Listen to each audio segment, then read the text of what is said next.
예순이라는 숫자를 떠올릴 때 마음이 먼저 무거워지는 분들이 많습니다. 기대했던 자유보다 설명하기 어려운 불안이 먼저 찾아옵니다.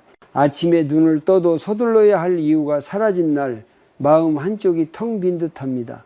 이제 나는 어디로 가야 할까라는 질문이 조용히 따라옵니다. 누구에게도 말하지 않았지만 잘 살아온 인생이 갑자기 흔들리는 느낌을 받습니다. 이 이야기는 특별한 누군가의 고백이 아니라 지금 이 자리에 계신 많은 분들의 마음입니다. 예순을 넘기며 찾아오는 불안은 이상한 일이 아닙니다. 그동안 우리는 역할 속에서 살아왔습니다. 부모로서, 가장으로서, 직장인으로서 누군가를 책임지는 위치에 있었습니다. 하루의 리듬은 늘 바빴고 생각할 틈 없이 앞으로만 걸어왔습니다.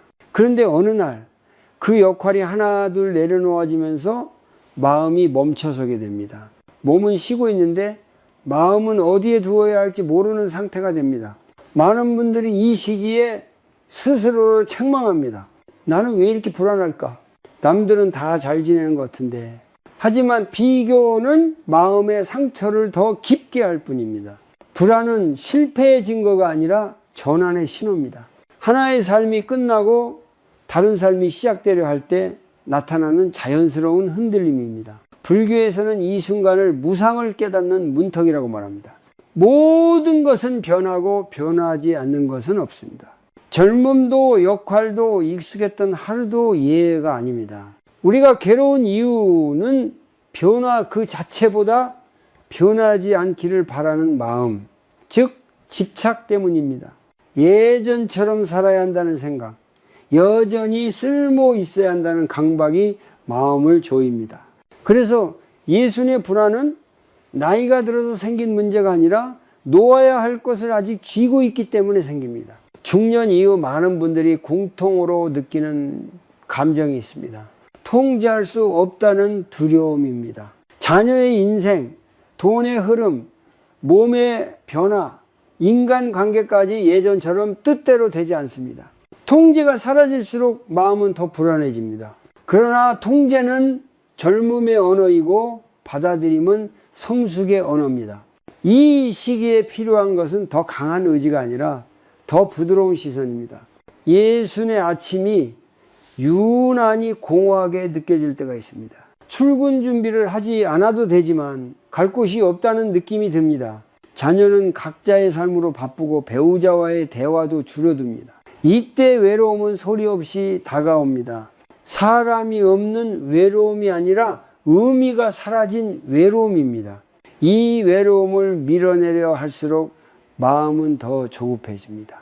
여기서 아주 작은 연습 하나를 제안합니다. 오늘 하루 불안을 없애려고 하지 마십시오. 그 대신 불안을 알아차려 보십시오. 아침에 일어나 조용히 앉아 3번만 천천히 숨을 들이쉬고 내쉽니다. 숨이 들어올 때 지금, 숨이 나갈 때 여기라고 마음속으로 말해봅니다. 불안한 생각이 떠오르면 밀어내지 말고 이런 생각이 있구나 하고 알아차립니다.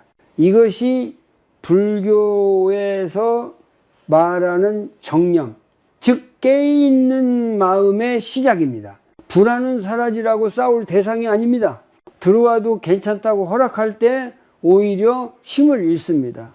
예순의 불안은 여러분을 괴롭히기 위해 온 것이 아니라 이제 다른 방식으로 살아도 된다는 신호로 왔습니다. 지금까지 애써온 자신에게 조금의 자비를 허락해 보십시오. 아직 끝난 것이 아니라 깊어지고 있을 뿐입니다. 이 첫 번째 이야기를 마음에 담아 두셔도 충분합니다. 다음 부분에서는 불교의 시선으로 나이를 다시 바라보며 왜 이 시기가 쇠퇴가 아니라 익어가는 시간인지 함께 살펴보겠습니다. 지금 이 자리에서 여러분은 이미 잘하고 계십니다.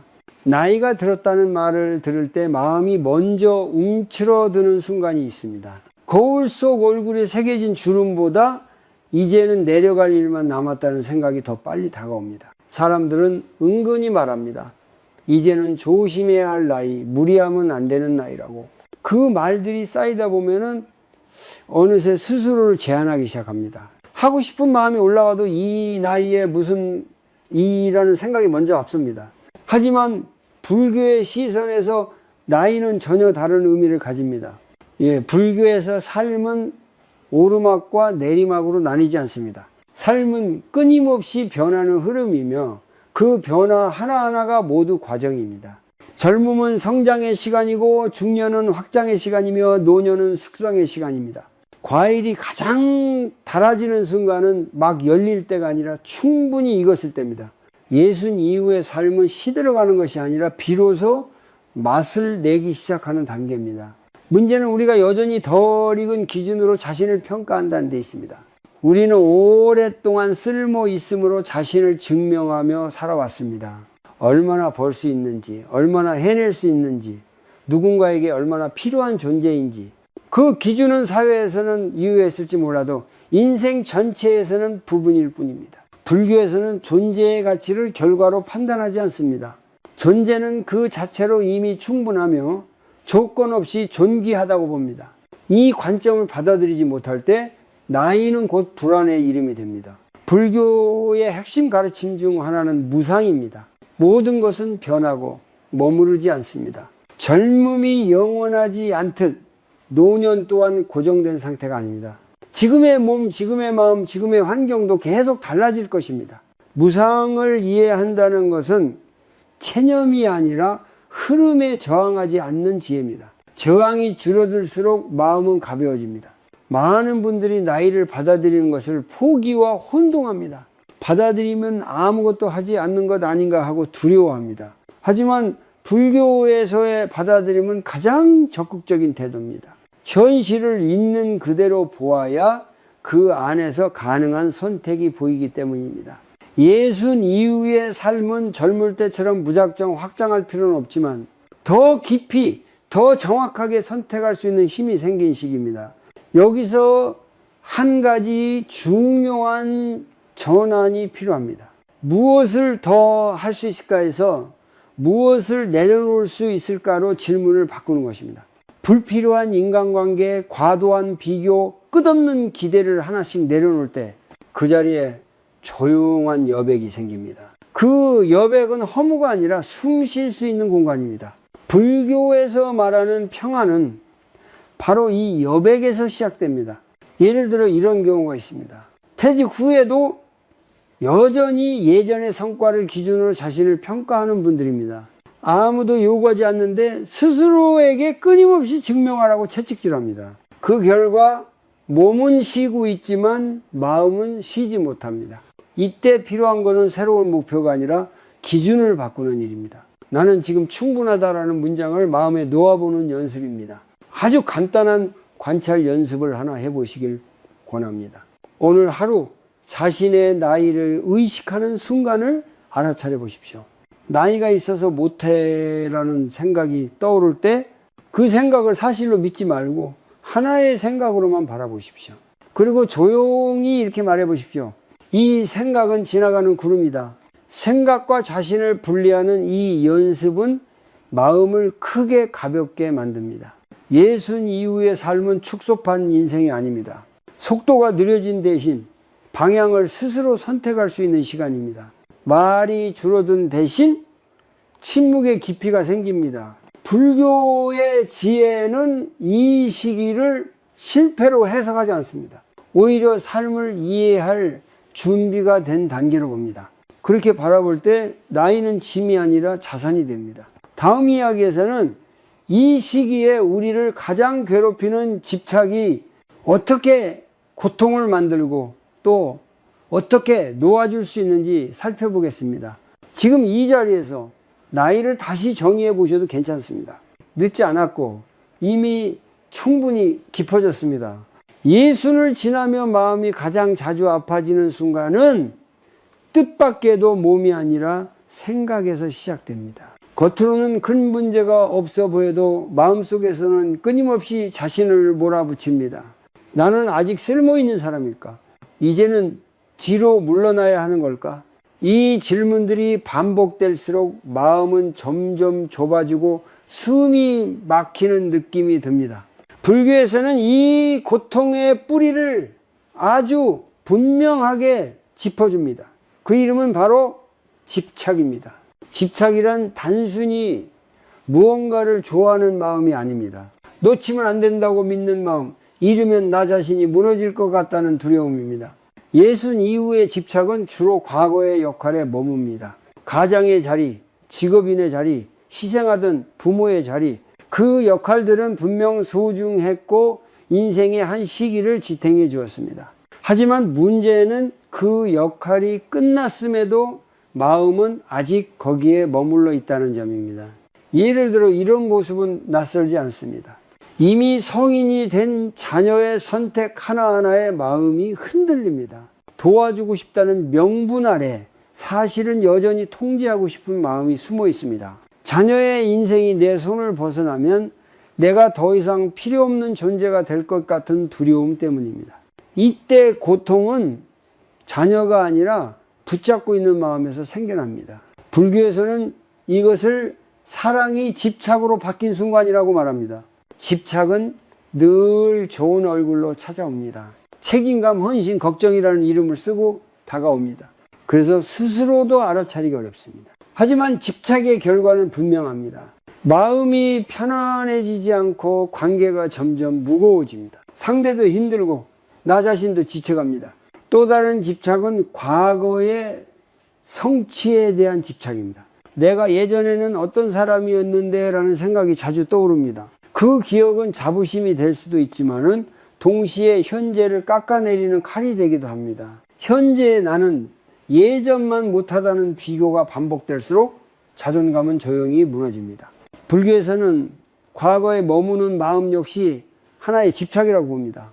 이미 지나간 것은 붙잡을 수 없는데 마음만 그 자리에 남아 고통을 만듭니다. 여기서 중요한 질문 하나를 던져볼 수 있습니다. 나는 무엇을 잃을까봐 이토록 붙잡고 있는가? 대부분의 경우 우리는 무언가를 잃는 것이 아니라 내가 어떤 사람이라는 정체성을 잃을까봐 두려워합니다. 역할이 사라지면 나라는 존재도 흐려질 것 같기 때문입니다. 하지만 불교는 말합니다. 정체성은 역할보다 훨씬 넓고 깊다고.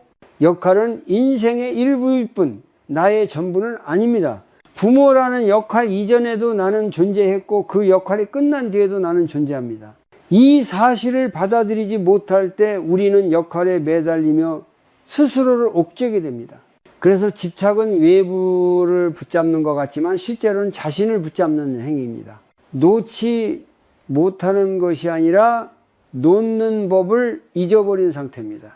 여기서 놓는다는 것은 무책임이나 포기가 아닙니다. 불교에서 말하는 내려놓음은 필요한 만큼만 관계하고 더 이상 통제하지 않겠다는 선택입니다. 사랑하되 대신 살아주지 않는 것, 도와주되 대신 결정하지 않는 것. 이 균형이 바로 지혜입니다. 아주 간단한 실천 하나를 제안드립니다. 오늘 하루 누군가의 선택이나 행동이 마음에 걸릴 때 즉시 반응하지 말고 잠시 숨을 한번 고르십시오. 그리고 마음속으로 이렇게 물어보십시오. 이건 정말 도움이 되는 관심일까? 아니면 나의 불안일까? 이 질문 하나만으로도 집착은 힘을 잃기 시작합니다. 또 하나의 연습은 말의 양을 줄이는 것입니다. 충고하고 싶은 순간에 한 번만 말을 삼켜 보십시오. 그 침묵 속에서 상대를 믿는 마음을 연습해 보십시오. 처음에는 불안하지만 시간이 지나면 관계가 훨씬 가벼워집니다. 집착이 줄어들수록 사랑은 더 맑아집니다. 예순 이후의 고통은 나이에서 오지 않습니다. 붙잡고 있는 마음에서 옵니다. 그리고 그 마음은 연습을 통해 충분히 느슨해질 수 있습니다. 아직 늦지 않았습니다. 지금 이 순간 알아차렸다면 이미 녹기 시작한 것입니다. 다음 이야기에서는 많은 분들이 가장 현실적으로 두려워하는 문제, 돈과 관련된 불안을 불교의 시선으로 어떻게 바라볼 수 있는지 함께 차분히 살펴보겠습니다. 마음이 조금 무거워졌다면 그만큼 깊이 들어가고 있다는 뜻입니다. 예순을 넘기며 가장 현실적으로 마음을 짓누르는 것은 돈에 대한 불안입니다. 겉으로는 아무 말도 하지 않지만 밤이 되면은 계산이 시작됩니다. 앞으로 얼마나 더 살아야 할지, 그 시간 동안 이 돈이 충분할지, 지금은 괜찮아 보여도 한 번의 병이나 예상치 못한 지출이 모든 것을 흔들 수 있다는 생각이 듭니다. 그래서 통장 잔고를 확인하고 또 확인하면서도 마음은 좀처럼 놓이지 않습니다. 돈이 문제가 아니라 불안이 문제라는 사실을 많은 분들이 이 시기에 처음으로 느끼게 됩니다. 젊을 때 돈은 수단이었습니다. 더 벌기 위해 쓰고 더 많이 일하기 위해 필요했습니다. 하지만 예순 이후의 돈은 의미가 달라집니다. 돈은 생존과 직결된 것처럼 느껴지고 마음의 안전을 책임지는 마지막 보루처럼 여겨집니다. 그래서 액수가 아니라 잃을지도 모른다는 가능성 자체가 사람을 불안하게 만듭니다. 불교에서는 이 상태를 미래에 대한 집착이라고 설명합니다. 미래는 아직 오지 않았지만 마음은 이미 그곳에서 살고 있습니다. 만약에라는 생각이 하루에도 수십 번씩 떠오릅니다. 만약 오래 살면 어떻게 하지? 만약 아프면 어떻게 하지? 만약 자녀에게 손을 벌려야 하면 어떻게 하지? 이 생각들은 실제 상황이 아니라 상상임에도 불구하고 몸은 이미 위기처럼 반응하며 긴장합니다. 불교에서 말하는 고통의 중요한 원인 중 하나는 아직 오지 않은 일을 현재의 괴로움으로 끌어당기는 마음입니다. 돈에 대한 불안도 마찬가지입니다. 지금 당장 굶지 않는데도 마음은 이미 결핍 상태에 들어가 있습니다. 이때 우리는 돈을 더 모아야 안심할 수 있다고 믿습니다. 하지만 경험적으로 알 수 있듯 숫자가 늘어나도 불안은 완전히 사라지지 않습니다. 왜 그럴까요? 불안의 뿌리가 돈이 아니라 통제 욕구에 있기 때문입니다. 우리는 돈으로 미래를 통제하고 싶어 합니다. 그래야 마음이 편할 것 같기 때문입니다. 하지만 인생은 돈으로도 통제되지 않는 영역이 훨씬 많습니다. 그 사실을 받아들이지 못할 때 돈은 평생 부족한 것처럼 느껴집니다. 여기서 중요한 전환이 필요합니다. 얼마나 있어야 안전할까라는 질문 대신 나는 지금 무엇을 가장 두려워하고 있을까를 스스로에게 물어보는 것입니다. 대부분의 경우 그 두려움의 핵심에는 의존하게 될까봐, 짐이 될까봐, 존엄을 잃을까봐 라는 마음이 숨어 있습니다. 이것은 돈의 문제가 아니라 존재 가치에 대한 두려움입니다. 불교는 존재의 가치를 소유로 판단하지 않습니다. 가진 것이 줄어들어도 인간의 존엄은 줄어들지 않는다고 봅니다. 이 관점을 마음으로 받아들이지 못하면 아무리 준비해도 불안은 계속됩니다. 반대로 이 관점이 조금이라도 자리 잡으면은 돈은 여전히 중요하지만 전부는 아니게 됩니다. 예를 들어 이런 분들이 있습니다. 자산은 적지 않은데도 항상 불안해하며 아주 작은 지출에도 마음이 흔들립니다. 이분들의 공통점은 줄어드는 것을 견디지 못한다는 점입니다. 줄어들면 곧 실패라는 인식이 깊이 박혀 있기 때문입니다.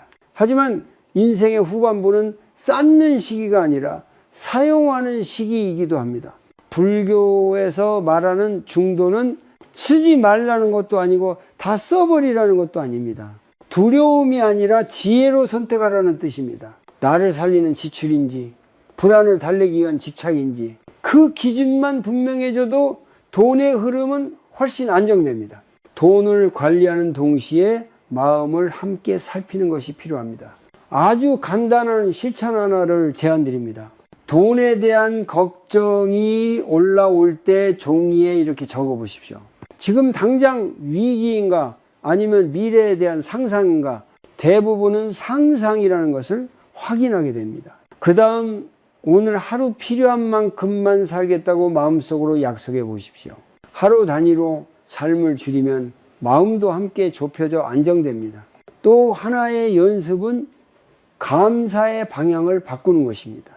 얼마나 더 가져야 하나가 아니라 지금 이 순간 나를 지탱해 주는 것은 무엇인가를 떠올려 보십시오. 집, 몸, 숨, 한 끼 식사, 말을 나눌 수 있는 사람. 이것들은 통장에 찍히지 않지만 삶을 실제로 지탱하는 자원입니다. 이 자원들을 인식할수록 돈의 무게는 줄어듭니다. 예순 이후의 돈은 삶을 확장하기 위한 도구가 아닙니다. 삶을 지켜내기 위한 바탕입니다. 그리고 그 바탕은 숫자만으로 완성되지 않습니다. 마음을 함께 다스릴 때 비로소 제 역할을 합니다. 불안을 없애려 하지 말고 불안과 함께 지혜를 키워보십시오.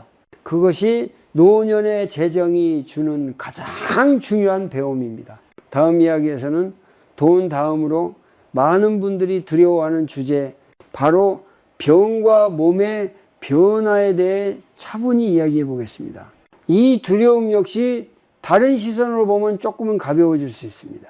예순을 지나며 몸이 보내는 신호는 점점 분명해집니다. 예전 같지 않은 회복력, 이유 없이 찾아오는 통증, 병원에 가는 일이 잦아집니다. 검사 결과를 기다리는 며칠 동안 마음은 이미 최악의 상황을 그려봅니다.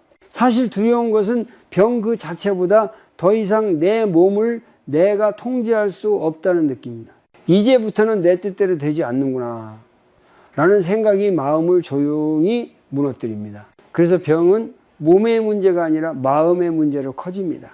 많은 분들이 이렇게 말합니다. 나는 아픈 게 무서운 게 아니라 남에게 신세지는 게 무서워. 이 말 속에는 깊은 두려움이 담겨 있습니다. 누군가의 도움이 필요해지는 순간 스스로의 존엄이 무너질 것 같다는 불안입니다. 평생 책임지고 감당하고 버텨온 분들일수록 이 두려움은 더 큽니다. 불교에서는 인간의 고통을 통제하려는 마음에서 찾습니다. 몸은 본래 변하고 약해지고 늙어갑니다. 그 사실을 머리로는 알고 있지만 마음은 받아들이지 못합니다. 그래서 병이 오면 우리는 병과 싸우기 전에 먼저 자신과 싸웁니다. 왜 하필 나인가? 이렇게 관리했는데 왜 이런 일이 생기나? 이 싸움이 길어질수록 마음의 고통은 몸의 고통을 넘어섭니다. 이 병을 받아들인다는 말은 쉽게 들리지만 실제로는 매우 어렵습니다. 받아들임을 포기나 체념으로 오해하기 때문입니다. 하지만 불교에서 말하는 받아들임은 전혀 다른 의미입니다. 현실을 있는 그대로 인정하되 그 안에서 가능한 최선의 태도를 선택하는 것입니다. 병이 왔다면 그것을 나의 전부로 만들지 않는 것. 병은 나의 일부일 뿐 나 자체는 아니라는 관점을 갖는 것입니다. 예를 들어 이런 경우를 볼 수 있습니다. 같은 진단을 받아도 어떤 분은 삶이 무너지고 어떤 분은 오히려 삶이 단순해집니다. 차이는 병의 크기가 아니라 병을 대하는 마음의 방향입니다. 전자는 모든 것을 잃었다고 느끼고 후자는 지금 할 수 있는 것에 집중합니다. 불교는 후자의 태도를 지혜라고 부릅니다. 병이 오면 우리는 자연스럽게 미래를 걱정합니다. 앞으로 더 나빠지면 어쩌지? 자녀에게 부담이 되면 어쩌지? 혼자서는 아무것도 못하게 되면 어쩌지? 하지만 이 생각들은 대부분 지금 이 순간이 아니라 아직 오지 않은 시간에 대한 상상입니다. 그 상상이 현재의 평안을 빼앗습니다.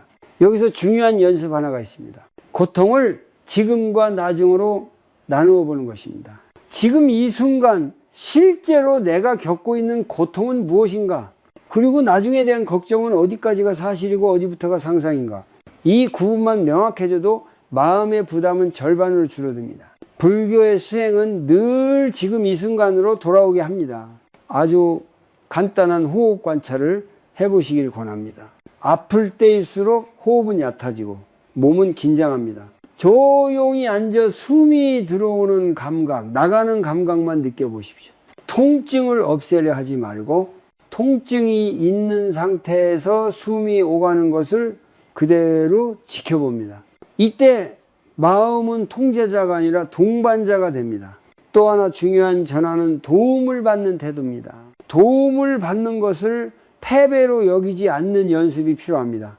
불교에서는 서로 의지하며 살아가는 것을 자연스러운 인간의 모습으로 봅니다. 젊을 때는 주는 쪽에 있었다면 이제는 받는 쪽에 서볼 수 있는 시기입니다. 받는 연습은 자존을 버리는 것이 아니라 삶의 순환을 받아들이는 것입니다. 많은 분들이 이렇게 묻습니다. 그러면 아무것도 하지 말고 받아들이기만 해야 하나요? 그렇지 않습니다. 치료할 수 있는 것은 치료하고 관리할 수 있는 것은 관리합니다. 다만 결과를 통제하라는 집착을 내려놓는 것입니다. 과정에 성실하되 결과에 매달리지 않는 태도입니다. 병은 우리에게 많은 것을 빼앗는 것처럼 보이지만 동시에 많은 것을 가르칩니다. 속도를 늦추는 법, 몸의 소리를 듣는 법, 그리고 하루하루를 더 소중히 쓰는 법을 알려줍니다. 불교에서는 이를 고통이 스승이 되는 순간이라고 표현합니다. 피하고 싶지만 피할 수 없을 때 비로소 배움이 시작됩니다. 예순 이후의 몸은 더 이상 젊지 않습니다. 하지만 그만큼 정직합니다. 무리하면은 바로 신호를 보내고 쉬어야 할 때를 분명히 알려줍니다. 그 신호를 적으로 보지 말고 안내자로 받아들여 보십시오. 몸과 싸우지 않을 때 마음은 훨씬 편안해집니다. 다음 이야기에서는 많은 분들이 쉽게 말하지 못하는 주제, 나이가 들수록 깊어지는 외로움에 대해 이야기해 보겠습니다. 이 외로움 역시 잘 바라보면 우리를 무너뜨리는 것이 아니라 새로운 연결로 이끄는 문이 될 수 있습니다. 나이가 들수록 사람 곁에 혼자 남는다는 느낌은 더 선명해집니다. 집안에 사람이 있어도 마음은 텅 빈 것처럼 느껴질 때가 있습니다.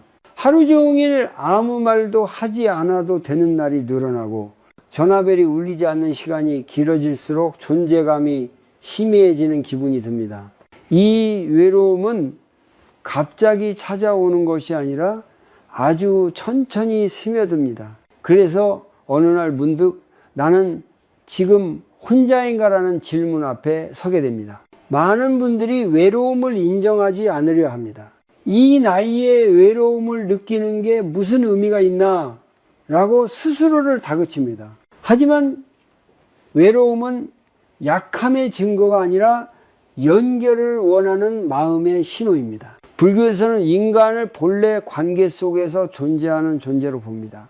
그래서 관계가 느슨해질 때 마음은 자연스럽게 허기를 느낍니다. 그 허기를 부끄러워할 필요는 없습니다. 예순 이후의 외로움은 젊을 때와 성격이 다릅니다.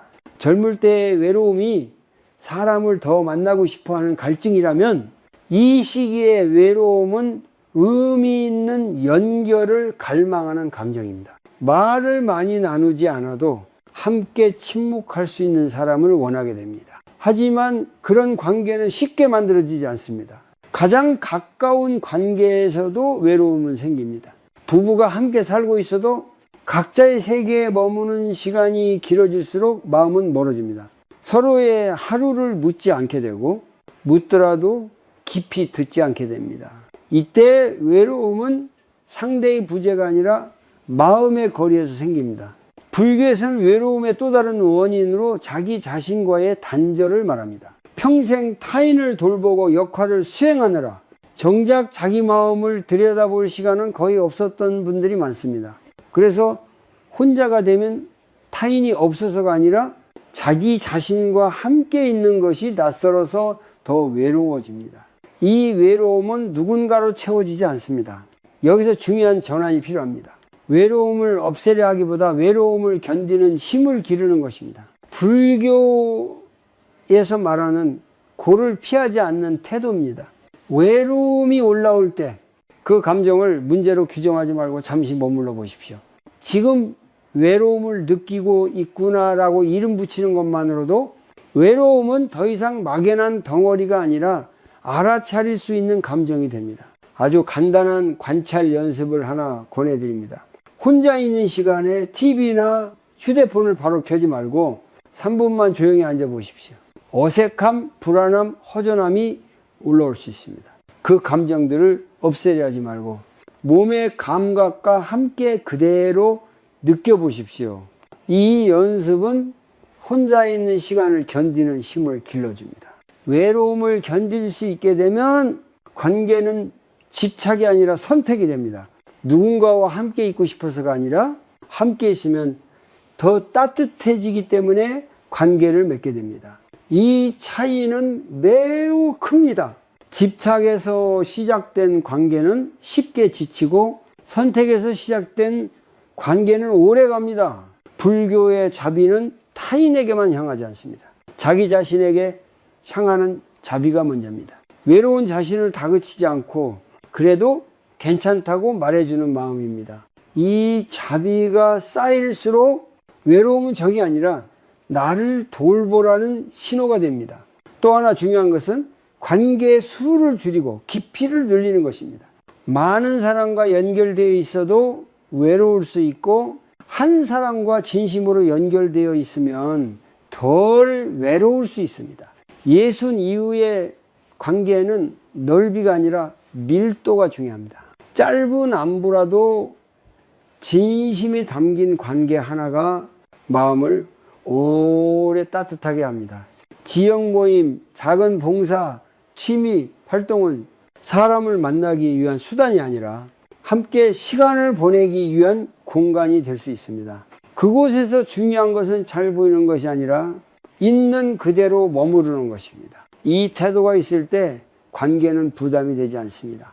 외로움은 나이가 들어서 생긴 결함이 아닙니다. 삶의 속도가 느려지며 자연스럽게 드러난 마음의 상태입니다. 그 상태를 억지로 바꾸려 하지 않고 천천히 바라볼 수 있을 때 외로움은 더 깊은 연결로 이어질 수 있습니다. 다음 이야기에서는 우리가 오랫동안 붙잡고 살아온 역할을 내려놓고 예순 이후의 삶을 새로운 시선으로 시작하는 법에 대해 함께 이야기해 보겠습니다. 혼자여도 괜찮아지는 순간 비로소 새로운 길이 보이기 시작합니다. 예순이 넘어서도 마음이 쉬지 못하는 이유는 우리가 아직도 오래된 역할을 잊고 있기 때문입니다. 이미 무대는 바뀌었는데 마음은 여전히 같은 대사를 반복하고 있습니다. 내가 책임져야 한다. 내가 나서야 한다. 내가 아니면 안 된다. 이 문장들은 한때 삶을 지탱했지만 지금은 마음을 무겁게 만드는 옷이 되었습니다. 역할은 필요할 때는 힘이 되지만 때가 지나면 내려놓아야 할 짐이 됩니다. 문제는 역할이 끝났다는 사실을 사회는 알려주지만 마음은 잘 받아들이지 못한다는 데 있습니다. 그래서 많은 분들이 은퇴 후에도 보이지 않는 출근을 계속합니다. 몸은 집에 있는데 마음은 여전히 일터에 남아 있습니다. 불교에서는 인간을 역할 이전의 존재로 봅니다. 무엇을 했는가 보다 어떻게 살아있는가를 더 중요하게 여깁니다. 역할은 하는 나의 이야기이고 존재는 있는 나의 이야기입니다. 예순 이후의 삶은 하는 나에서 있는 나로 이동하는 시간입니다. 이 전환이 이루어지지 않으면 마음은 계속 바쁩니다. 특히 가장 내려놓기 어려운 역할은 부모로서의 역할입니다. 자녀가 이미 어른이 되었어도 마음은 여전히 대신 걱정하고 대신 결정하려 합니다. 그 마음속에는 사랑도 있지만 이제 나의 자리는 어디인가라는 불안도 숨어 있습니다. 불교의 지혜는 여기서 분명히 말합니다. 사랑과 통제는 다르다고. 사랑은 곁에 머무는 것이고 통제는 앞서 나아가는 것입니다. 예순 이후의 부모 역할은 앞에서 이끄는 사람이 아니라 뒤에서 지켜보는 사람으로 바뀝니다. 이 변화를 받아들이지 못하면 관계는 점점 무거워지고 자녀도 부모도 함께 지치게 됩니다.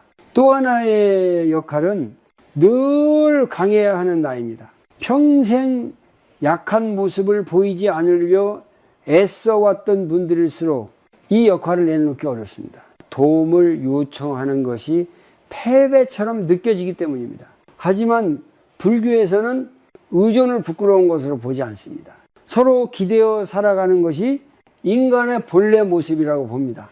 역할을 내려놓는다는 것은 아무것도 하지 않는다는 뜻이 아닙니다. 오히려 선택의 기준이 바뀌는 것입니다. 인정받기 위해서가 아니라 마음이 평안해지기 위해 선택하는 삶. 이 기준이 생기면 해야 할 일과 하지 않아도 될 일이 분명해집니다. 삶의 에너지는 그때부터 아껴집니다. 여기서 아주 작은 실천을 제안드립니다. 하루에 한 번, 이건 역할로 하는 일인가 나로서 하는 일인가 이 스스로에게 물어보십시오. 역할로 하는 일이라면 조금 늦추거나 줄여도 괜찮습니다. 나로서 하는 일이라면 작아 보여도 계속 이어가 보십시오. 이 질문은 삶의 방향을 조용히 바꿉니다. 또 하나의 연습은 괜찮다는 말을 스스로에게 건네는 것입니다. 아무 성과가 없는 하루에도 그래도 괜찮다고 말해 보십시오. 처음에는 허전하지만 이 말이 반복될수록 존재가 성과에 매달리지 않게 됩니다. 불교의 자비는 바로 이 자기 허락에서 시작됩니다. 예순 이후의 삶을 인생 2막이라고 부르는 이유는 새로운 역할을 또 하나 더 쓰라는 뜻이 아닙니다. 이제는 역할이 삶을 가리지 않도록 하나씩 벗어도 된다는 겁니다. 벗을수록 가벼워지고 가벼워질수록 시야는 넓어집니다. 그때 비로소 나에게 맞는 속도가 보입니다. 역할을 내려놓은 자리에 공허가 남을까 두려워할 필요는 없습니다. 그 자리는 곧 작은 기쁨과 조용한 만족으로 채워집니다. 다음 이야기에서는 이렇게 가벼워진 삶 속에서 노년을 부드럽게 지탱해주는 작은 즐거움들에 대해 함께 이야기해 보겠습니다. 삶은 줄어든 것이 아니라 방식이 달라졌을 뿐입니다. 역할을 내려놓고 나면 마음 한쪽에 조용한 공간이 생깁니다. 그 공간은 처음에는 낯설고 비어있는 것처럼 느껴집니다. 하지만 그 빈 자리는 허무가 아니라 이제까지 밀려 있었던 작은 기쁨들이 들어올 자리입니다. 예순 이후에 행복은 크고 화려한 사건에서 오지 않습니다. 아주 사소한 순간들이 모여 마음을 오래 따뜻하게 합니다. 젊을 때 우리는 늘 더 큰 것을 향해 달려왔습니다. 더 좋은 성과, 더 넓은 집, 더 많은 인정. 하지만 그 과정에서 작은 감각들은 자연스럽게 무뎌졌습니다. 아침 햇살, 차 한 잔의 온기, 천천히 걷는 발걸음 같은 것들은 늘 나중으로 미뤄졌습니다. 노년의 시간은 이 감각들을 다시 깨우는 시기입니다. 불교에서는 이것을 지금 여기로 돌아옴이라고 표현합니다. 과거에 대한 후회도, 미래에 대한 걱정도 잠시 내려두고 현재의 감각에 머무는 연습입니다. 이 연습은 특별한 기술을 요구하지 않습니다. 오히려 아주 평범한 일상 속에서 시작됩니다. 그래서 누구에게나 가능합니다. 예를 들어 아침에 물을 마실 때 습관처럼 넘기지 말고 컵의 온도, 물이 목을 지나가는 느낌을 느껴보십시오. 단 몇 초라도 온전히 그 감각에 머물면 마음은 잠시 멈춥니다. 불안과 생각이 줄어드는 순간입니다. 이 짧은 멈춤이 하루에 여러 번 쌓이면 삶의 결이 달라집니다. 이 산책도 좋은 예입니다. 운동을 해야 한다는 의무로 걷기보다 주변을 바라보며 걷는 연습을 해보십시오. 나무의 색, 바람의 방향, 지나가는 사람들의 표정, 그 모든 것이 특별할 필요는 없습니다. 그저 알아차리는 것만으로 충분합니다. 불교에서 말하는 정념은 바로 이런 상태를 의미합니다. 작은 기쁨은 혼자만의 시간에서 자라납니다. 아무에게도 보여주지 않아도 되는 취미 하나, 결과를 내지 않아도 되는 활동 하나가 마음을 깊이 쉬게 합니다. 글을 쓰지 않아도 되는 독서, 완성하지 않아도 되는 그림, 수학이 목적이 아닌 식물 돌보기. 이 활동들은 경쟁과 비교에서 벗어나게 합니다. 많은 분들이 이게 무슨 의미가 있나라고 묻습니다. 의미를 찾으려는 순간 작은 기쁨은 다시 부담이 됩니다. 불교에서는 의미를 만들어내려 하지 말고 느껴보라고만 합니다. 기쁨은 설명할 대상이 아니라 경험할 대상이기 때문입니다. 느끼는 순간 이미 충분합니다. 여기서 하나의 간단한 실천을 제안드립니다. 저주가 하루에 한 가지 아주 사소하지만 몸이 편안해지는 행동을 정해 보십시오. 따뜻한 물로 손 씻기, 햇빛 아래에서 눈 감기, 좋아하는 음악 한 곡 끝까지 듣기. 그 행동을 할 때는 다른 생각을 하지 않고 그 순간만 허락해 보십시오. 또 하나 중요한 것은 이 작은 기쁨을 죄책감 없이 누리는 것입니다. 아무것도 생산하지 않는 시간에 불편함을 느끼는 분들이 많습니다. 하지만 예순 이후의 삶은 더 이상 성과로 증명할 필요가 없습니다. 쉬는 것도 삶의 일부이며 마음을 회복시키는 중요한 활동입니다. 작은 기쁨들은 눈에 띄지 않게 마음을 지탱해 줍니다. 큰 사건이 없어도 하루를 견디게 하고 특별한 이유 없이도 웃게 만듭니다. 이 기쁨들을 자주 알아차릴수록 삶은 조용히 단단해집니다. 불교에서 말하는 행복은 이렇게 소리 없이 자라는 경우가 많습니다. 다음 이야기에서는 이제까지의 흐름을 실제 삶에 옮길 수 있도록 아주 구체적이고 단순한 실천과 관조의 방법들을 함께 나누겠습니다. 삶을 바꾸는 것은 큰 결심이 아니라 매일의 작은 선택입니다. 지금까지의 이야기가 마음에 닿았다면 이제는 아주 작은 실천으로 삶에 옮길 차례입니다. 불교의 가르침은 이해하는 데서 끝나지 않고 몸과 마음으로 살아낼 때 비로소 힘을 가집니다. 그래서 이 시간에는 예순 이후의 삶에 무리가 되지 않으면서도 마음을 단단히 지켜주는 실천들을 함께 살펴보려 합니다. 첫 번째 실천은 호흡으로 돌아오기입니다. 많은 생각이 떠오를 때 우리는 무의식적으로 숨을 얕게 쉽니다. 이때 숨을 바꾸면 마음도 함께 바뀝니다. 아침에 눈을 뜨면 자리에 앉아 3번만 깊게 숨을 들이쉬고 내쉬어 보십시오. 들이쉴 때는 지금, 내쉴 때는 여기라고 마음속으로 말해 봅니다. 이 짧은 호흡은 하루의 중심을 잡아줍니다. 두 번째 실천은 생각을 사실과 구분하는 연습입니다. 불안한 생각은 대부분 사실이 아니라 해석입니다. 앞으로 힘들어질 거야. 나는 점점 쓸모없어지고 있어 라는 생각이 떠오를 때 그 생각을 바로 믿지 말고 이렇게 물어보십시오. 이건 지금 일어난 일인가? 아니면 머릿속에서 만든 이야기인가? 이 질문 하나만으로도 생각과 나 사이에 거리가 생깁니다. 세 번째 실천은 하루의 속도를 낮추는 행동 하나 정하기입니다. 모든 것을 바꿀 필요는 없습니다. 단 하나, 일부러 천천히 하는 행동을 정해 보십시오. 걷기, 식사, 설거지 중 하나만 느리게 해도 충분합니다. 속도를 늦추면 그동안 보이지 않던 감각들이 올라옵니다. 불교에서 말하는 깨어있음은 속도를 줄일 때 자연스럽게 찾아옵니다. 네 번째 실천은 기대 하나 내려놓기입니다. 오늘 하루 누군가에게 바라는 마음 하나를 의식적으로 내려놓아 보십시오. 자녀가 이렇게 해주길 바라는 마음, 배우자가 알아주길 바라는 마음, 그 기대를 내려놓는다고 해서 사랑이 사라지는 것은 아닙니다. 오히려 관계는 더 가벼워지고 실망도 줄어듭니다. 다섯 번째 실천은 하루를 돌아보는 짧은 관조입니다. 잠자리에 들기 전 오늘 하루를 천천히 떠올려 보십시오. 잘한 것과 못한 것을 평가하지 말고 그저 어떤 순간에 마음이 편했고 어떤 순간에 마음이 무거웠는지만 살펴봅니다. 이 관찰은 삶의 패턴을 알아차리게 해줍니다.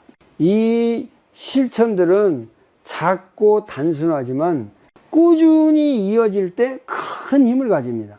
불교에서는 일을 공부라고 부르지 않고 살아내는 수행이라고 부릅니다. 완벽하게 할 필요는 없습니다. 하루 걸러 한 번이라도 괜찮습니다. 중요한 것은 자기 자신을 돌보는 방향으로 마음을 쓰는 것입니다. 실천을 하다 보면 어느 날은 아무 변화도 없는 것처럼 느껴질 수 있습니다. 그럴 때 스스로를 실망시키지 마십시오. 변화는 늘 눈에 보이게 오지 않습니다. 어느 날 문득 예전 같으면 흔들렸을 상황에서 조금 덜 흔들리는 자신을 발견하게 됩니다. 그 순간이 바로 변화의 증거입니다. 불교의 길은 빠른 길이 아닙니다. 하지만 돌아가지 않는 길입니다. 작은 실천 하나가 하루를 바꾸고 하루가 쌓여 삶의 방향을 바꿉니다. 예순 이후의 삶은 새로운 도전이 아니라 새로운 태도를 배우는 시간입니다. 마지막 이야기에서는 이 모든 과정을 통해 우리가 어떤 삶을 다음 세대에 남길 수 있는지, 그리고 예순 이후의 평안이 어떤 의미를 갖는지 함께 정리해 보겠습니다. 지금 이 자리에서의 연습은 이미 충분히 의미가 있습니다. 예순 이후의 삶을 돌아보면 우리는 어느새 인생의 속도를 많이 늦추었습니다. 더 이상 앞만 보고 달리지 않아도 되는 자리, 무언가를 증명하지 않아도 되는 시기입니다. 이 지점에서 삶은 얼마나 더 이룰 것인가가 아니라 어떤 마음으로 남을 것인가 라는 질문을 던집니다. 그리고 그 질문의 끝에는 자신뿐 아니라 다음 세대가 함께 있습니다. 많은 분들이 이렇게 말합니다. 나는 이제 됐고 자식들만 잘 살면 된다. 하지만 마음이 불안하고 늘 걱정과 집착 속에 있다면 그 마음은 말없이 자녀에게 전해집니다. 반대로 삶을 담담히 받아들이고 자신의 하루를 평온하게 살아가는 모습은 그 자체로 가장 큰 가르침이 됩니다. 불교에서는 이를 말 없는 법문이라고 부릅니다. 아이들은 부모의 말을 따라 배우기보다 부모의 상태를 보며 배웁니다. 돈이 많았는지보다 마음이 평안했는지를 기억합니다. 늘 불안해하며 미래를 걱정하던 모습보다 주어진 하루를 소중히 살던 모습을 더 오래 마음에 담습니다. 그래서 노년의 평안은 개인적인 성취가 아니라 하나의 유산입니다. 불교에서 말하는 자비는 타인을 위해 자신을 희생하는 것이 아닙니다. 먼저 자신을 해치지 않는 태도입니다. 지나친 걱정으로 스스로를 소모하지 않고 이미 지나간 일로 자신을 괴롭히지 않는 것.